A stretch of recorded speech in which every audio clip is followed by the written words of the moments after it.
तो क्या तुम्हें पता है कि मिड 2000 में जूनियर एनटीआर का स्टारडम बस साउथ इंडिया तक ही लिमिटेड था, उनको नॉर्थ इंडिया में कोई जानता भी नहीं था। बट वहीं अगर मिड 2000 में ऋतिक रोशन की बात करें तो वो ना सिर्फ बॉलीवुड में बल्कि साउथ में भी बहुत ज्यादा पॉपुलर हो गए थे। इवन साउथ में तो ऋतिक रोशन को एक स्टैंडर्ड माना जाता था। बट अभी के टाइम पे सिचुएशन कम्प्लीटली अपोजिट है, जहाँ आज की डेट में जूनियर एनटीआर सिर्फ साउथ स्टार नहीं बल्कि एक पैन इंडिया स्टार बन चुके हैं। हिंदी नेट में उनकी दीवारें जैसी एवरेज फिल्म भी 70 करोड़ कमा के जा रही है। RRR में उनकी एक्टिंग स्किल्स को ग्लोबली अप्रिसिएशन मिल रहा है। दूसरी तरफ ऋतिक रोशन की अगर बात करें तो उनका स्टारडम बस बॉलीवुड तक सीमित रह गया। तो इसीलिए इस वीडियो में हम जूनियर एनटीआर एंड ऋतिक रोशन के करियर को एनालाइज तो करेंगे ही साथ ये भी पता लगाने का ट्राई करेंगे कि ऋतिक ने ऐसी क्या गलतियां की जिनकी वजह से उनका स्टारडम बॉलीवुड तक ही सीमित रह गया, और जूनियर एनटीआर ने पिछले कुछ ही सालों में ऐसे क्या अलग काम किए कि अब वो साउथ के साथ साथ उनकी पकड़ नॉर्थ बेल्ट में भी काफी अच्छी हो गई है। तो नेक्स्ट 4 पॉइंट से करते हैं दोनों स्टार के स्टारडम का नापतोल। तब तक आप वीडियो को लाइक कर दो, बस 10,000 लाइक्स का टारगेट रखते हैं क्योंकि आज करने वाले हैं पूरी पोल खोल।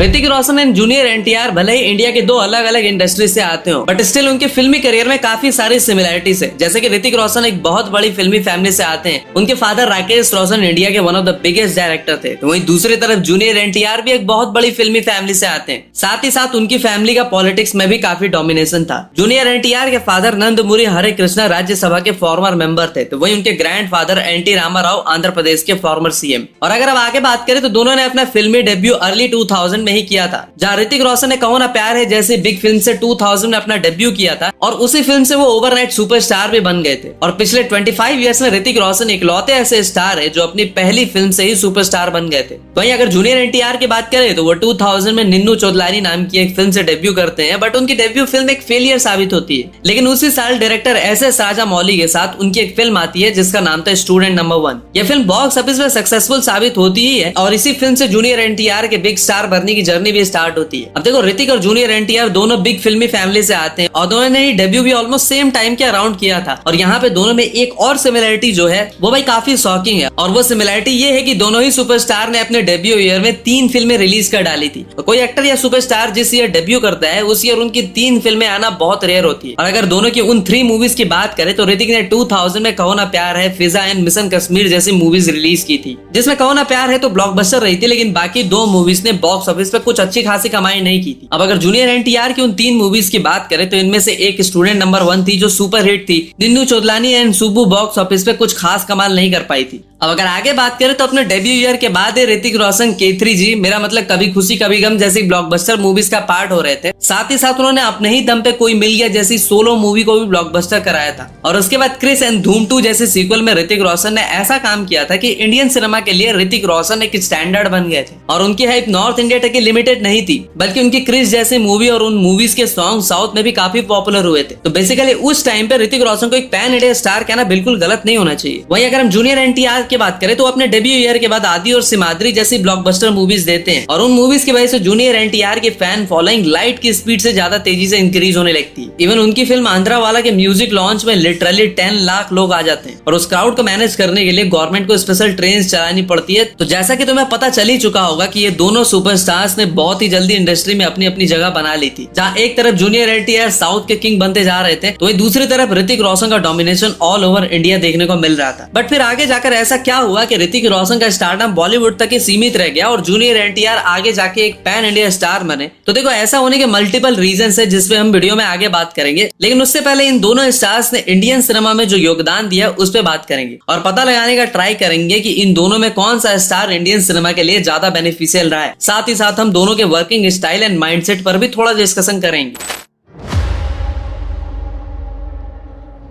तो ऋतिक एंड जूनियर एनटीआर ने अपने डेब्यू के बाद और भी काफी सारी सक्सेसफुल मूवीज देनी स्टार्ट कर दी थी और अपने आप को इंडस्ट्री में सेटल भी किया था। और सिर्फ सेटल ही नहीं किया था, बल्कि खुद अपने अपनी इंडस्ट्री में अपने आप को एक ऐसी पोजीशन पे ले गए थे जहां से ना कोई इनको रिप्लेस कर सकता था और ना ही कोई इन्हें नीचे गिरा सकता था। तो बेसिकली ये दोनों सुपरस्टार अपनी अपनी इंडस्ट्री में बहुत ही सेफ एंड सिक्योर पोजीशन में थे। और जब कोई स्टार अपने करियर को सिक्योर कर लेता है तो उसके बाद वो जो भी करता है ना, वो खुद के लिए नहीं करता बल्कि अपनी इंडस्ट्री को ग्रो करने के लिए करता है। और ये दोनों सुपरस्टार ने भी अपनी इंडस्ट्री की ग्रोथ ग्रोथ के लिए बहुत कुछ किया। सबसे पहले अगर ऋतिक की बात करें तो ऋतिक इकलौते ऐसे बॉलीवुड एक्टर हैं जो बॉलीवुड एक्टर कम हॉलीवुड स्टार ज्यादा लगते हैं। उनका वर्किंग स्टाइल, माइंडसेट, इवन उनका स्क्रिप्ट सिलेक्शन भी हॉलीवुड स्टार्स के जैसा होता है। ऋतिक बॉलीवुड के उन रेयर सुपरस्टार्स में से आते हैं जिन्होंने सुपरस्टार होते हुए भी कंटेंट ओरिएंटेड सिनेमा पे काफी फोकस किया। सुपर 30, गुजारिश, जिंदगी ना मिलेगी दोबारा, काबिल जैसी पावरफुल कंटेंट लोगों को प्रोवाइड की। साथ ही साथ इस चीज को भी नॉर्मलाइज किया कि सुपरस्टार्स को भी कमर्शियल सिनेमा के साथ साथ कंटेंट ओरिएंटेड सिनेमा भी करना चाहिए। और जहां ऋतिक एक अच्छा कंटेंट ओरिएंटेड और स्टोरी बेस्ड सिनेमा तो करते ही है, साथ ही साथ उनका कमर्शियल सिनेमा भी बॉलीवुड की टिपिकल कमर्शियल मूवी से काफी अलग होता है। उनका कमर्शियल सिनेमा लोगों को एंटरटेन तो करता ही है, साथ ही साथ इंडियन सिनेमा के स्टैंडर्ड्स को भी हर बार इंक्रीज करके जाता है। फॉर एग्जाम्पल, क्रिस इंडिया की पहली सुपर हीरो फिल्म होती है, फाइटर इंडिया की पहली प्रॉपर एरियल एक्शन फिल्म होती है। तो बेसिकली ऋतिक कमर्शियल मूवीज तो बनाते ही है, वो बस सिर्फ एंटरटेनमेंट के लिए नहीं होती बल्कि उनकी हर commercial film Indian commercial movies की बाउंड्रीज को पुश करती है।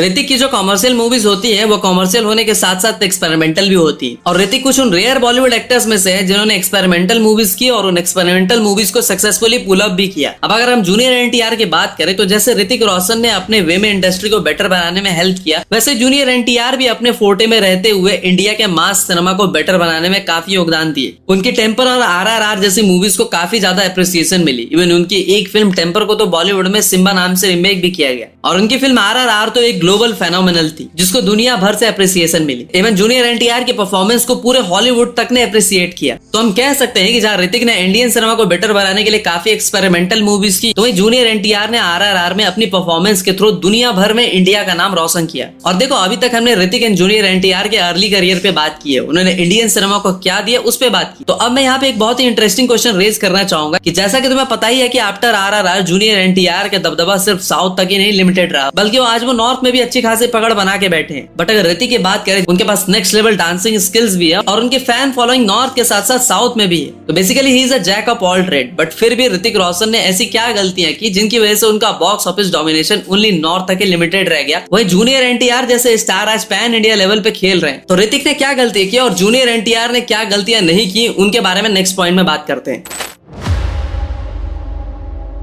तो ऋतिक रोशन बॉलीवुड के उन कुछ रेयर एक्टर्स में से आते हैं जिन्होंने बहुत पहले अपनी मूवीज को मल्टीपल लैंग्वेजेस में रिलीज करना शुरू कर दिया था। जैसे कि उनकी मूवी लाइक धूम 2 एंड क्रिस 2 को हिंदी के साथ साथ तमिल और तेलुगु में भी रिलीज किया गया था। और उसके बाद ही उनकी काफी मूवीज मल्टीपल लैंग्वेजेस में भी रिलीज होती है, जैसे कि क्रिस 3, काबिल, बैंग बैंग एंड वॉर। और इतने टाइम से मल्टीपल लैंग्वेजेस में रिलीज करने की वजह से ऋतिक की फैन फॉलोइंग साउथ मार्केट में बाकी बॉलीवुड स्टार्स से काफी ज्यादा होती है। तो अगर आप बात करें कि इतने टाइम से मल्टीपल लैंग्वेजेस में मूवी रिलीज करने के बाद भी ऐसा क्या हुआ कि ऋतिक का साउथ मार्केट में डोमिनेशन उतना नहीं है जितना होना चाहिए, जबकि साउथ स्टार्स का डोमिनेशन नॉर्थ मार्केट में है। तो ऐसा होने के दो सबसे बड़े रीजन है। पहला, ऋतिक को जब भी ऐसे अपॉर्चुनिटीज मिली जिसकी हेल्प से वो साउथ मार्केट को डोमिनेट कर सकते हैं, तो उन्होंने सीधा उन अपॉर्चुनिटीज को लात मार दी। और यहाँ पर मैं जिन अपॉर्चुनिटीज की बात कर रहा हूँ ना, वो अपॉर्चुनिटी ऋतिक को कोई अरे गहरे आदमी में नहीं दी थी, बल्कि खुद एस.एस. राजामौली ने दी थी। और एस.एस. राजामौली ने ऋतिक को 2 बड़े प्रोजेक्ट्स ऑफर किए थे, पहले मगधीरा एंड दूसरा बाहुबली फ्रेंचाइज। ऋतिक ने इन दोनों प्रोजेक्ट्स को रिजेक्ट कर दिया था। और अगर ऋतिक ने इन प्रोजेक्ट्स को एक्सेप्ट कर लिया होता तो साउथ में भी इनका डोमिनेशन प्रभास और जूनियर एनटीआर के लेवल का होता। तो यहीं पे अगर जूनियर एनटीआर की बात करें तो जो गलती ऋतिक ने की, जूनियर एनटीआर ने खुद को उन गलतियां करने से बचाया। जब भी जूनियर एनटीआर को कोई बिग अपॉर्चुनिटी मिली, जूनियर एनटीआर ने उसको फट से ग्रैब कर लिया। एग्जांपल, राजामौली ने जब जूनियर एनटीआर को आरआरआर ऑफर किया तो जूनियर एनटीआर को पता था कि आरआरआर में ज्यादा इंपैक्टफुल रोल रामचरण का है, बट स्टिल उन्होंने वो मूवी साइन की क्योंकि उन्हें पता था कि ये अपॉर्चुनिटी इन्हें बिग पैन इंडिया स्टार बना सकती है। और हुआ भी बिल्कुल यही। आरआरआर के बाद junior NTR big pan India star बने और आरआरआर से मिली हाइप को कैपिटलाइज करने के लिए उन्होंने multiple pan India movies sign की, जैसे कि देवारा, वॉर 2, ड्रैगन। वहीं अगर ऋतिक की बात करें तो वो अपनी हाइप को कैपिटलाइज नहीं कर पाए और यही वो रीजन है जिसकी वजह से ऋतिक साउथ में पॉपुलर होने के बाद भी डोमिनेट नहीं कर पाए। और सेकंड रीजन है ऋतिक का mindset. Hrithik is not an actor जिसको स्टारडम चाहिए या फैन फॉलोइंग चाहिए। वो बस एक ऐसे स्टार है जो बेटर सिनेमा बनाना चाहता है और एज एन एक्टर ग्रो करना चाहता है। और बहुत बार इंटरव्यूज में ऋतिक ने खुद यह बात कबूली है। और जैसे कि तुम्हें पता ही हुआ कि इंडियन इंडस्ट्री एक ऐसी फिल्म इंडस्ट्री है जहाँ क्वालिटी सिनेमा ज्यादा इंपॉर्टेंस स्टारडम को मिलती है। और अगर कोई actor box office appealing movies नहीं कर पा रहा है और अच्छा बॉक्स ऑफिस नहीं दे पा रहा है तो लोग उस एक्टर को डिफेम करने लग जाते हैं। तो यहाँ हम कह सकते हैं कि ऋतिक के ऊपर सुपरस्टार बने रहने का प्रेशर है और वो प्रेशर उन्हें नहीं चाहिए। और ऋतिक का ये माइंडसेट भले ही काफी पॉजिटिव हो, बट यहाँ उनके साउथ मार्केट को डोमिनेट ना कर पाने का एक्चुअल रीजन भी है। अब देखो, तुम सबको पता है कि आजकल साउथ स्टार्स की हाइप और उनका स्टारडम बॉलीवुड स्टार्स से ज्यादा है। यानी स्टारडम के मामले में जूनियर एनटीआर ऋतिक से काफी आगे है। बट फिर भी वॉर 2 टीजर रिलीज होने के बाद लोगों ने ऐसा क्यों कहा कि ऋतिक ने जूनियर एनटीआर को डोमिनेट कर दिया है और जूनियर एनटीआर को कच्चा चबा जाएंगे? क्या सच में ऋतिक डोमिनेट करने वाले हैं या जूनियर एनटीआर के अभी अपने आखिरी पत्ते नहीं खेले? द मोस्ट इंपॉर्टेंट वॉर 2 की सक्सेस का क्रेडिट किसको मिलना चाहिए? वॉर पार्ट 1 2019 में आई, जिसको 170 करोड़ के बजट पे बनाया गया था एंड उस फिल्म ने 470 करोड़ का कलेक्शन किया। एंड वॉर 1 की हाइप थी वो इसीलिए नहीं थी कि वो एक्शन फिल्म थी, बल्कि इसलिए थी क्योंकि उसमें ऋतिक एंड टाइगर का फेस ऑफ देखने को मिलने वाला था। अगर बात करें वॉर 2 की हाइप का रीजन का, तो इसकी hype junior NTR versus Hrithik Roshan के फेस ऑफ की वजह से है। अब देखो, इस फेस ऑफ में भले ही Hrithik Roshan on screen dominate कर रहे हो, बट अगर बात करें ऑफ स्क्रीन इस फिल्म का क्रेडिट ज्यादा किसको मिलना चाहिए, तो ये काफी कंट्रोवर्शियल बात हो सकती है, क्योंकि ऋतिक ने इस फ्रेंचाइज को शुरू किया, सक्सेसफुल बनाया और वो मूवी के प्रिंसिपल कास्ट में आते हैं, तो एक तरफ से वो बहुत ज्यादा क्रेडिट डिजर्व करते हैं। बट जूनियर एनटीआर इस फिल्म में इन्वॉल्वमेंट भी बहुत बड़ी वैल्यू ऐड करती है। और जूनियर एनटीआर इस फिल्म में कितनी वैल्यू ऐड कर रहे हैं, तो इसका अंदाजा तुम्हें इस बात से लग जाएगा कि जूनियर एनटीआर के स्टारडम की वजह से तेलुगु मार्केट के लिए वॉर 2 के राइट्स डिस्ट्रीब्यूशन 100 करोड़ रुपए तक खरीदे गए। और यहाँ पे जूनियर एनटीआर का स्टारडम ये चीज साबित करता है, जितना क्रेडिट ऋतिक इस फिल्म के लिए डिजर्व करते हैं, उतना ही क्रेडिट जूनियर एनटीआर पे डिजर्व करते हैं। और वॉर 2 कोई मामूली फिल्म नहीं है, करेंटली वॉर 2 इंडिया की मोस्ट हाइप फिल्म है। और जितना जूनियर एनटीआर और ऋतिक रोशन ने वॉर 2 को दिया है, उससे ज्यादा ये film junior NTR and Hrithik के लिए बेनिफिशियल होगी। जहाँ जूनियर एनटीआर वॉर 2 से नॉर्थ मार्केट में अपनी पकड़ और ज्यादा स्ट्रॉन्ग बनाएंगे और अपना नॉर्थ मार्केट एनहेंस करेंगे, जिससे उनके आगे आने वाली मूवीज का बॉक्स ऑफिस कलेक्शन ज्यादा आने के चांसेस बढ़ जाएंगे। वहीं दूसरी तरफ ऋतिक रोशन भी वॉर 2 एंड जूनियर एनटीआर की हेल्प से साउथ मार्केट में अपनी ऑडियंस को इंक्रीज करेंगे। और अगर ऐसा होता है तो ऋतिक की अपकमिंग फिल्म क्रिस 4 भी साउथ में एक बड़ा बॉक्स ऑफिस नंबर जनरेट कर सकती है। तो मेरे हिसाब से वॉर 2 एक ऐसी फिल्म है जो ऋतिक एंड जूनियर एनटीआर को अपने अपने करियर में हेल्प करेगी, साथ ही साथ इंडियन सिनेमा को कंबाइन करने में भी ये फिल्म एक बड़ा योगदान देगी। और अगर ये फिल्म बिग सक्सेस रहती है तो नॉर्थ एंड साउथ स्टार्स के बीच ऐसे ही हमें और कोलैब्स भी देखने को मिलेंगे। और बाकी तो अभी इस वीडियो को एंड करने का टाइम आ गया है, लेकिन इस वीडियो के एंड करने से पहले मैं आपसे पूछना चाहूंगा